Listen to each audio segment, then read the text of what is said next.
Olá, meus amigos, que Jesus abençoe a todos.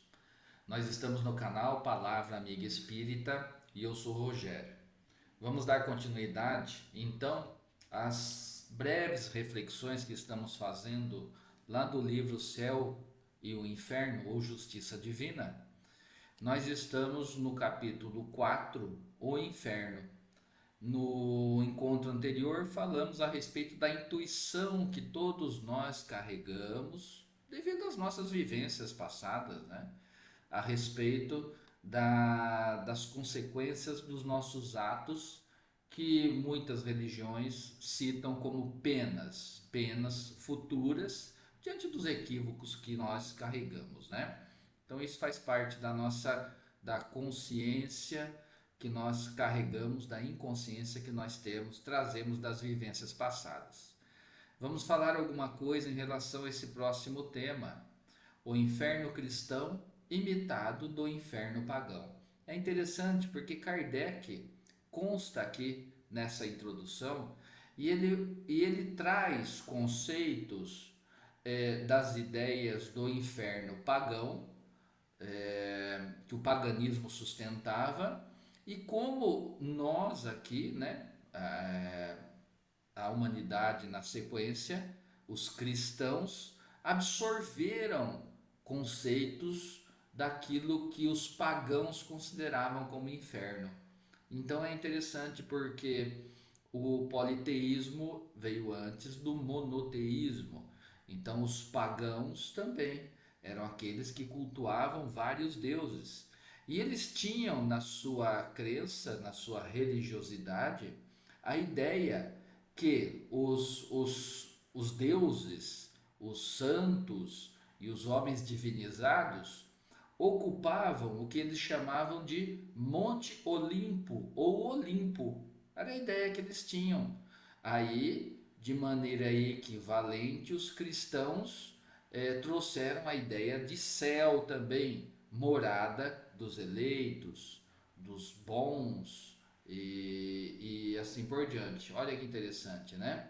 É um plano superior, superior então, que servia de morada para aqueles que eram os deuses do Olimpo. E aqui no cristão, no cristianismo, o que nós chamamos de céu.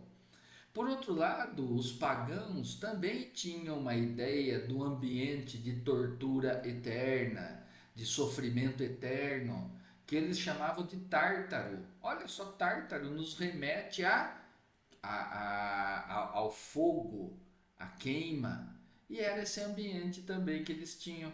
Então, se no plano superior existia o Olimpo para os pagãos, no plano inferior existia o Tártaro, local de sofrimento, local de eterna angústia, no meio ao fogo, conforme era descrito naquela cultura. E os cristãos, então, também fizeram da mesma maneira. Céu, o ambiente superior, paraíso dos eleitos, né? E o ambiente inferior, que chamou de inferno. Olha, interessante.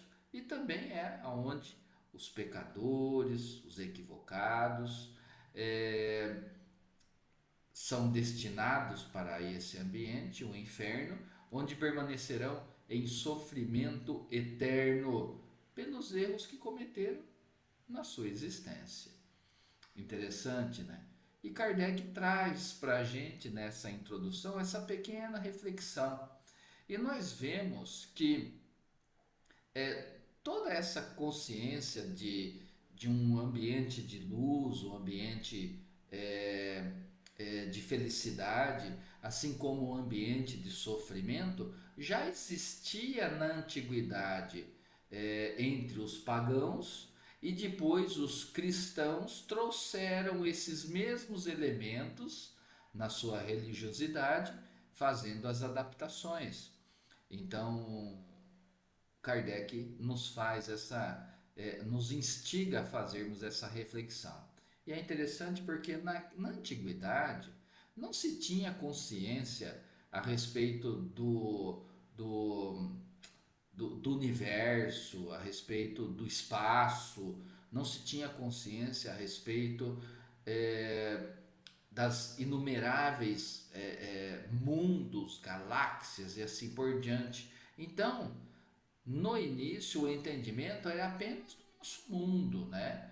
Então, no nosso mundo, a visão dos antigos era, no plano superior, aqueles que eram boas pessoas, né? Que recebiam o prêmio por ter sido bons. E no inferior, aqueles que recebiam a pena pelos males praticados, pelos erros cometidos.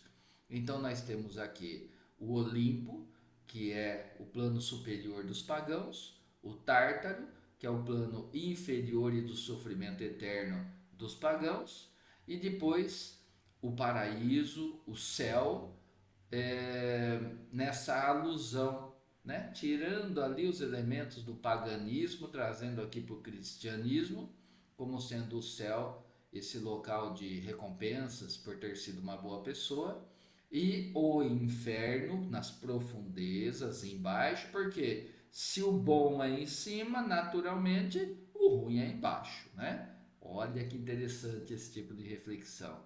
Aí nós vamos vendo por que que se entendia dessa maneira lá atrás. Tudo criação nossa, tudo criação da humanidade encarnada, diante dos parcos conhecimentos que tínhamos adquirido a respeito do nosso mundo, do universo e assim por diante, e também diante da nossa ignorância. Mas é muito interessante nós entendermos essas construções que nós fizemos. Mas no cerne de todas essas ilustrações do paganismo e do cristianismo, está lá a consciência que nós trazemos, né? Para aqueles que fazem boas semeaduras, têm um bom comportamento, terá recompensa depois, a felicidade.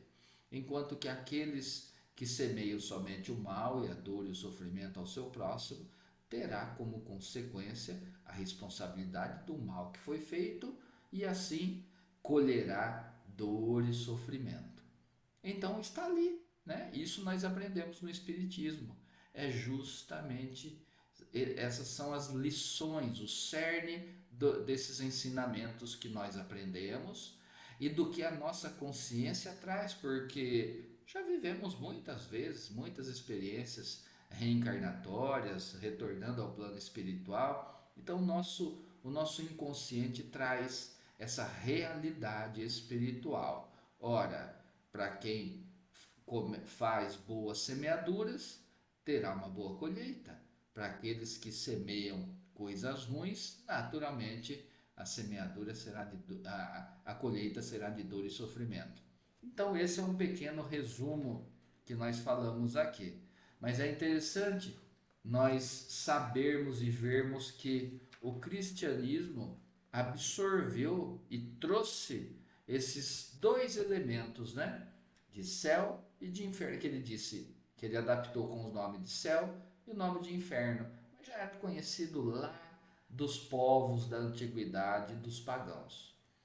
E assim nós vamos ampliando o nosso conhecimento para ficar mais fácil o entendimento do que o Espiritismo nos chama a essa nova realidade e os evangelhos que mostram os ensinamentos de Jesus também.